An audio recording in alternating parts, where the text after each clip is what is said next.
নমস্কার, সরকারি job mart চ্যানেলটিতে আপনাদের সকলকে স্বাগত জানাই। The West Bengal college service কমিশনের পক্ষ থেকে application for the post of লাইব্রেরিয়ানের জন্য নিয়োগের বিজ্ঞপ্তি প্রকাশিত হয়েছে। লাইব্রেরিয়ান পদের জন্য নিয়োগের যে বিজ্ঞপ্তি প্রকাশিত হয়েছে সেখানে কারা আবেদন করতে পারবেন, কিভাবে আবেদন করবেন, যোগ্যতা কি, বিস্তারিত তথ্য আজকের ভিডিওতে আমরা তুলে ধরব। লাইব্রেরিয়ান পদে যারা যোগ দিতে ইচ্ছুক বা আবেদন করতে ইচ্ছুক তারা আজকের ভিডিওটি পুরো দেখবেন এবং আমাদের সাথে থাকবেন, সঙ্গে থাকবেন। সরকারি জব মার্ট চ্যানেলটিকে যারা এখনো অবধি সাবস্ক্রাইব করেননি তারা অবশ্যই চ্যানেলটিকে সাবস্ক্রাইব করে রাখবেন। ফেসবুক পেজ থেকে দেখলে পেজটিকে অবশ্যই ফলো দিয়ে রাখবেন। এখানে নোটিফিকেশন দেখতে পাচ্ছেন the West Bengal college service কমিশনের পক্ষ থেকে advertisement number 1/2024 application for the post of librarian দেওয়া আছে। এখানে আবেদনপত্র শুরু হচ্ছে অনলাইনে 12ই মার্চ 2024 থেকে আবেদনপত্র শুরু হচ্ছে। Last date online application 20 April 2024 অনলাইনে আবেদন করতে পারবেন wbcsconline.in ওয়েবসাইটে গিয়েও।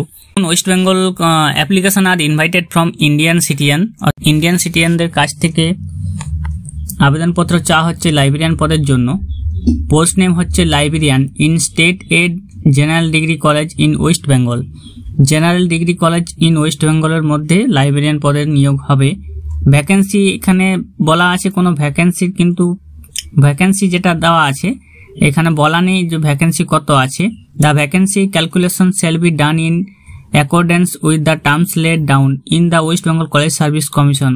অর্থাৎ ভ্যাকেন্সির বিষয়ে কিছু এখনো বলা নেই এখানে কতগুলি ভ্যাকেন্সি আছে। লাইব্রেরিয়ান পদের জন্য যে বেতন দেওয়া হবে তাদের পে লেভেল 10 এর দেওয়া হবে 57,700 টাকা বেতন দেওয়া হবে। লাইব্রেরিয়ান পদের জন্য কোয়ালিফিকেশন যেটা চেয়েছে a master degree in library science, information science or documentation science or an professional degree with at least 55% marks. অর্থাৎ আপনাদেরকে লাইব্রেরিয়ান পদের আবেদন করার জন্য মাস্টার ডিগ্রি থাকতে হবে লাইব্রেরি সায়েন্সে অথবা ইনফরমেশন সায়েন্সে অথবা ডকুমেন্টেশন সায়েন্সে, এবং আপনাদেরকে অবশ্যই 55% মার্কস থাকতেই হবে। বয়স যেটা চেয়েছে আপনাদেরকে 40 বছরের মধ্যে হলে আপনি এখানে আবেদন করতে পারবেন। 1 জানুয়ারি 2024 মধ্যে আপনারা বয়স হতে হবে 40 বছরের মধ্যে। SC STরা এখানে 5 বছরের বয়সের ছাড় পেয়ে যাবেন, OBCরা পাবেন 3 বছরের, এবং যারা হ্যান্ডিক্যাপ আছেন তারা পেয়ে যাবেন 10 বছরের বয়সের ছাড়। অ্যাপ্লিকেশন ফি এবং মোড অফ পেমেন্ট যেটা করতে হবে, জেনারেল ক্যান্ডিডেটের জন্য অ্যাপ্লিকেশন ফি হচ্ছে 2000 টাকা অ্যাপ্লিকেশন ফি জেনারেল ক্যান্ডিডেটের জন্য, এবং ST SC OBC A এবং B EWS এবং যারা হ্যান্ডিক্যাপ আছেন তাদের জন্য অ্যাপ্লিকেশন ফি হচ্ছে 1000 টাকা। আপনাদেরকে যে সেলফ অ্যাটেস্টেড ফটোকপি দিতে হবে তা হলো আপনারা যারা SC ST EWS বা OBC AB আছেন তাদের সার্টিফিকেট অবশ্যই লাগবে। এজ প্রুফ সার্টিফিকেট লাগবে বয়সের প্রমাণপত্র হিসেবে। সমস্ত শিক্ষাগত যোগ্যতার মার্কশিট লাগবে এবং সার্টিফিকেট লাগবে। যদি এক্সপিরিয়েন্স রিলেটেড কোনো সার্টিফিকেট থেকে থাকে তাহলে আপনি সেটা দিয়ে দিতে পারেন। এবারে আপনারা অনলাইনে কিভাবে আবেদন করবেন। অনলাইনে আবেদনপত্র যেটা শুরু হয়ে গেছে 12ই মার্চ থেকে আবেদনপত্র শুরু হয়ে গেছে, চলবে 20 এপ্রিলের মধ্যে। আবেদন করার জন্য আপনাদেরকে wbcsconline.in এই ওয়েবসাইটে আসতে হবে, যার লিঙ্কটি আমি ডেসক্রিপশন বক্সে দেওয়া থাকবে। সেখান থেকে সোজাসুজি আপনারা এখানে চলে আসবেন। এখানে দেখতে পাচ্ছেন notice, interview notification, instruction, information দেওয়া আছে। Application for the post of librarian advertisement নম্বর দেওয়া আছে। ইম্পর্টেন্ট নোটিফিকেশন, আপনারা এই নোটিফিকেশনগুলো দেখে নিতে পারেন।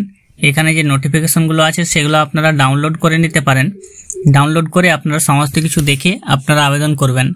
এবারে আবেদন করার জন্য আপনাদেরকে এখানে অ্যাপ্লাই নাও অপশন বাটন আছে, তো অ্যাপ্লাই নাও অপশন বাটনে আপনাদেরকে ক্লিক করতে হবে। ফার্স্ট অফ অল আপনাদেরকে এখানে ক্যান্ডিডেট রেজিস্ট্রেশন করতে হবে। তো আপনাদেরকে অবশ্যই পোস্ট, এখানে লাইব্রেরিয়ান কোন পদের জন্য আবেদন করছেন লাইব্রেরিয়ান চলে এসছে। এরপরে নেক্সট বাটনে ক্লিক করবেন। নেক্সট বাটনে ক্লিক করা মাত্র আপনার personal details, first name, middle name, last name, আপনার বাবার নাম, মায়ের নাম, ক্যাটাগরি কি আছে SC ST না OBC, ডেট অফ বার্থ, আপনার ম্যারিটাল স্ট্যাটাস, বিবাহিত না অবিবাহিত, জেন্ডার, মোবাইল নম্বর, ইমেল ID, ল্যান্ডফোন যদি থেকে থাকে, আধার নম্বর, এবং আপনি যদি হ্যান্ডিক্যাপ হয়ে থাকেন তাহলে ইয়েস অথবা নো করবেন। ন্যাশনালিটি ইন্ডিয়ান অটোমেটিক হয়ে থাকবে। আপনার পার্মানেন্ট অ্যাড্রেসটা বসিয়ে দিবেন এখানে। পোস্টাল অ্যাড্রেস আপনাকে যদি সেম হয়ে থাকে তাহলে টিক মার্ক করে দেবেন। কোন ল্যাঙ্গুয়েজ আপনি জানেন, বাংলা, ইংলিশ, হিন্দি, নেপালি, সাঁওতালি, উর্দু। এগুলো আপনি এখানে টিকমার্ক করে দেবেন। টিকমার্ক করে দেওয়ার পর নেক্সট অপশনে ক্লিক করে নেবেন। এর পরবর্তীকালে আপনাকে কোয়ালিফিকেশন ডিটেলস চলে আসবে। আপনি কোন এক্সামিনেশন পাস করেছেন, সেগুলো আপনার কোন ইনস্টিটিউশন থেকে কোন বছরে পাস করেছেন, কি কি সাবজেক্ট ছিল, পার্সেন্টেজ কত পেয়েছিলেন, এগুলো আপনি দিয়ে দিতে হবে। পরবর্তীকালে এক্সপিরিয়েন্স অ্যান্ড অ্যাওয়ার্ড যদি থেকে থাকে সেগুলো আপনি দিয়ে দিতে পারেন। এবার আছে ডকুমেন্টস আপলোড, তো আপনাকে ডকুমেন্টস আপলোডে ক্লিক করতে হবে। আপনার ডকুমেন্টসগুলো আপলোড করে দেবেন, যেগুলো অবশ্যই সেলফ অ্যাটেস্টেড হতে হবে এবং ইন্টারভিউর দিন আপনাকে সমস্ত অরিজিনাল এবং জেরক্স নিয়ে যেতে হবে।